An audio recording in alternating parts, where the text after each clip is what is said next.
Hola chicos, les saluda el profesor Pedro Mascaro del curso de Economía en esta aula virtual del ciclo ordinario 2019-2. Así que empezaremos con la semana número 10, la teoría primero y luego sus preguntas. Así que adelante. Bueno chicos, eso es todo respecto a la teoría, así que pasamos rápidamente a las preguntas. Pregunta número 1. Las enfermeras del Ministerio de Salud, MINSA, suspendieron, nacional indefinida que acataban desde el pasado 28 de noviembre tras llegar a un acuerdo con funcionarios de dicho sector. Entre las condiciones laborales que se lograron están el nombramiento, la opción A, paro, B, boicot, C, el sabotaje, D, la huelga. Si dice que suspendieron, ¿no?, indefinido, recuerden que el paro es por 24, 48 hasta 72 horas. Entonces el paro es hasta 3 días, ¿no es cierto? El boicot se da cuando los trabajadores dañan la buena imagen, por ejemplo, de la empresa para boicotear la venta o la imagen de la empresa frente a los consumidores, o al tratar de no consumir ciertos productos para también dañar la imagen de la empresa. El sabotaje, como ya sabemos, el sabotaje lo que viene a hacer es dañar o perjudicar la maquinaria o el inmueble de o la fábrica de la empresa con la cual tienes estos problemas el sindicato, ¿no? Y la huelga es esa paralización o suspensión de las actividades de manera indefinida. Por tanto, la respuesta está en la D, huelga, porque en la respuesta está de que habla de que suspendieron la huelga nacional indefinida. Cuando suspenden sus labores de manera indefinida estamos hablando de huelga, no de paro. 2. La selección femenina de fútbol de Estados Unidos presentó el viernes una demanda contra la Federación Estadounidense de este deporte, la USSF, por discriminación. Las 28 integrantes de la escuadra femenina quienes firmaron demanda, todas ellas exigen espacio y que los jugadores del plantel masculino, todos exigen similares condiciones reglamentarias. 2. Igualdad salarial, mismas condiciones laborales, iguales condiciones legales. Si estamos hablando de el tema de esta semana, la semana 10, tiene que ver con el capital humano, el salario y todo eso, ¿no? Entonces está enmarcado en esta exigencia que piden a la Federación Estadounidense por discriminación las mujeres. No es porque exigen similares condiciones reglamentarias, no, que los jugadores del plantel femenino, las reglas son iguales, sea mujer o sea hombre. Entonces esta opción no es. Igualdad salarial, sí, pues los hombres ganan mucho más, que los jugadores hombres ganan mucho más que las jugadoras mujeres. Esto está bien. Mismas condiciones laborales, no son iguales las condiciones laborales de una atleta o en este caso una futbolista femenina que una masculino. Esto también. Iguales condiciones legales, las condiciones legales tanto para el hombre como para la mujer son iguales. Entonces la respuesta es la D. 3. En la actualidad las empresas viven un proceso de transformación digital. Es por eso que se debe reentrenar el capital humano para que el impacto de la tecnología sea óptimo. Las principales competencias que los trabajadores deben enfocarse son: A, aprender y desaprender; B, aprender, desaprender, aprender; C, desaprender, aprender; D, aprender, aprender, aprender. Entonces, de estas opciones, tenemos que optimizar la tecnología en enfocar lo siguiente. No es aprender para desaprender. Yo no aprendo para dejar de aprender o olvidar lo que había aprendido. Tampoco olvido para aprender. No se trata de eso.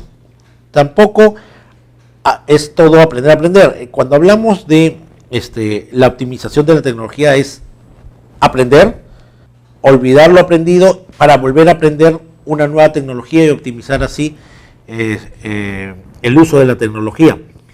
Esta es la mejor combinación en lo cual debe enfocarse la optimización de la tecnología, tal cual como hemos visto en teoría. La respuesta es la B. 4. En la actualidad millones de venezolanos reciben $1 por concepto de pago quincenal de sueldos y pensiones. Este hecho es la confirmación de una crisis sin precedentes que ha rebajado el salario mínimo mensual a $2 y que tiene a la mayoría de ciudadanos en la miseria. El factor principal para este salario es A, la negociación, no. B, el costo de vida, no. C, situación política, sí. D, la productividad. La respuesta es la C. ¿Pero por qué? Obviamente no hay una negociación, o sea, la negociación es entre dos elementos. Puede ser el Estado con un grupo gremial o con los ciudadanos, que no habla eso acá. El costo de vida no es $2. La gente no vive con $2. Eso no es real. El costo de vida recuerden como concepto, de alcanzarme para que yo y mi familia viva. Y eso no pasa en Venezuela. La productividad tampoco genera $2 de salario. Eso tampoco es. Lo que genera este factor es la situación política reinante en Venezuela, donde hay un dictador que entorpece todo el accionar económico en ese país. La respuesta es la C.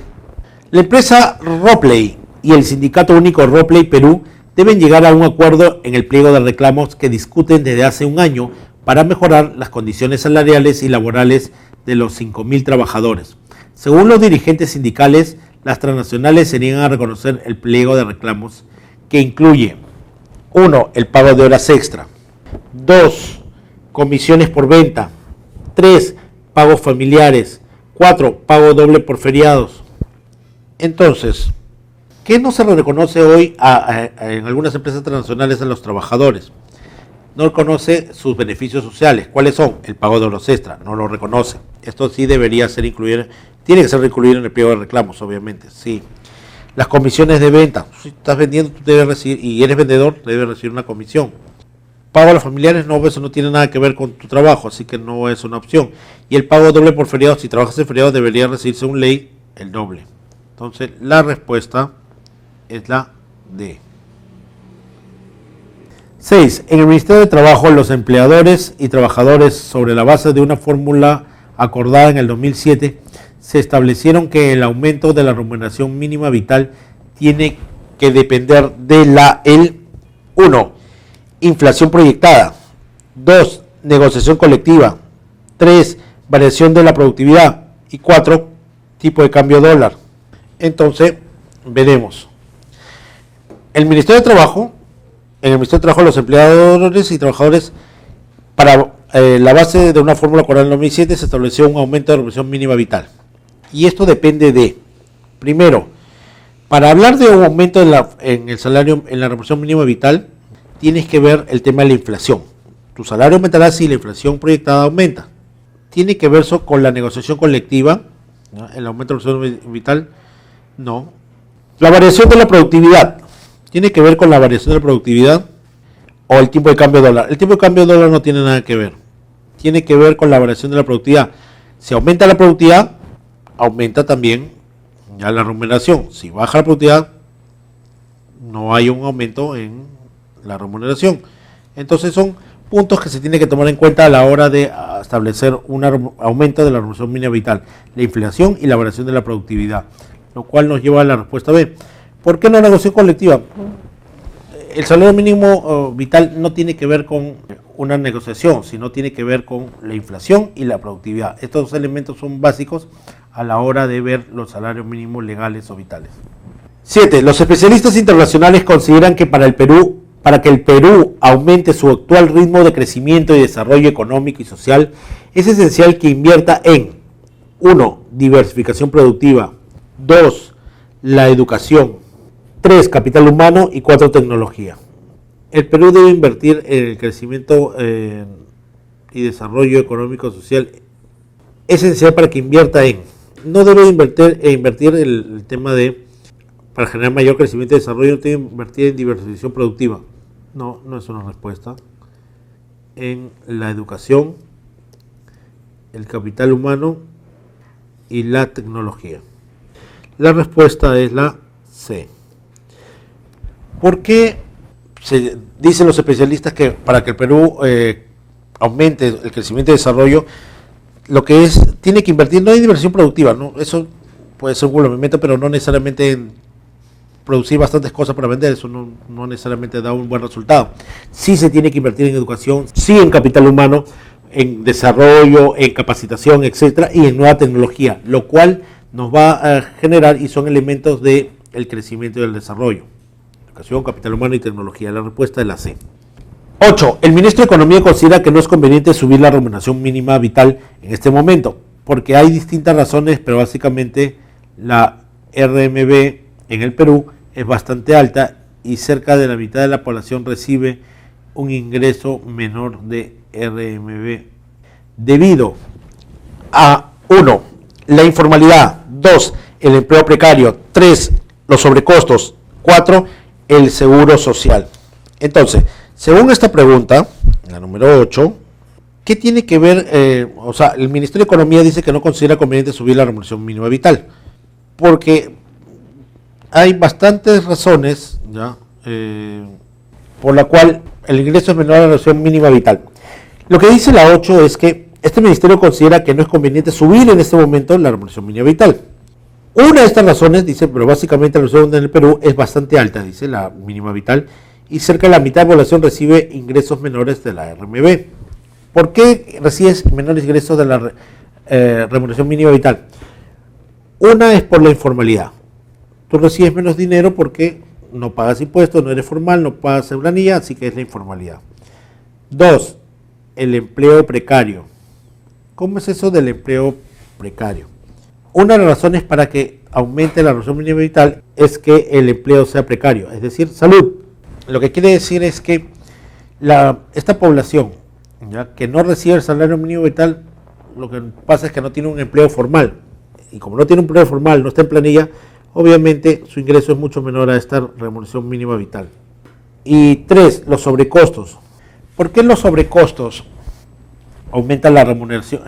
¿Por qué el Ministerio de Economía dice que no es conveniente aumentar esta remuneración? Porque los sobrecostos genera algo al precio. Recuerden, precio es igual a costo más ganancia, ¿sí? Ahora, hay mucha informalidad y empleo precario. Eso es lo que hay mucho en la actualidad, pero los sobrecostos no genera un aumento de la remuneración mínima vital. ¿Por qué? Si sobrecostos más bien disminuye, entonces no es una opción. El seguro social genera un aumento de la remuneración mínima vital, no, más bien una disminución. Entonces, la respuesta es la C, la 1 y la 2. Entonces, hay que entender esta pregunta donde dice que el ministerio dice que considera que en este momento no debe aumentarse la remuneración mínima vital porque básicamente esta es muy alta, ¿ya? La remuneración mínima vital es muy alta y que la mitad de la población recibe un ingreso menor a la RMB, o sea, ganas menos el salario mínimo, remuneración mínima vital, por la informalidad, porque la informalidad genera precios más bajos, porque no paga ningún impuesto ni nada, y el empleo precario. En cambio, no tiene que ver con el sobrecosto, porque no aumenta esa remuneración mínima vital, ni tampoco el seguro social, así que la respuesta es la C. 9. Cada año 400.000 jóvenes culminan la secundaria, pero solamente el 4.6 pertenecientes a familias de bajos recursos podrán continuar estudiando, mientras que el 94.6 restante, según la encuesta nacional de hogares, ENAO, se dedicará a 1. Conseguirá un empleo informal, no estudiará, no trabajará. 4. Conseguirá un empleo formal. Entonces, viendo esto, que los jóvenes no trabajan ni estudiarán y con las justas se encontrarán, dice, un empleo informal. Sí, pues el problema según esta encuesta, según lo que arroja esta encuesta, es que conseguirá un empleo informal. Claro, si de esos 400.000 jóvenes que culminan secundaria, ya solamente 4.6 pertenecen a familias de bajos recursos y se podría continuar estudiando, mientras que el 94.6 restante, según la encuesta, se dedicará a termino el colegio. ¿A qué me dedicaré? A un empleo informal. ¿A qué me dedicaré? No estudiará, no trabajará, y obviamente el 4 sí puede conseguir un empleo formal. La respuesta es la de 1 2 y 3. Una vez que termine el colegio, estas personas conseguirán un empleo normal, no estudiará, ya también es un elemento, y no trabajará. O sea, es una persona que no conseguirá un empleo formal. ¿Y por qué no consigue un empleo formal? Recuerden que el empleo formal son de pocos y son para personas que están mayor preparadas, no es como esta encuesta nacional de hogares. Muy bien, la respuesta sería la D, donde es 1, esos jóvenes conseguirán un empleo informal, 2, no estudiarán más, y 3, no trabajará, y 4, conseguirá un empleo formal, cosa que no es cierto. En este caso no necesariamente, y no se dice por ningún lado que conseguirá un empleo formal. Por eso la respuesta es la D. Muy bien, chicos, terminamos la semana número 10, la teoría y las preguntas, así que los espero en las siguientes clases para hablar más de economía en este ciclo ordinario 2019-2 virtual. Así que hasta luego.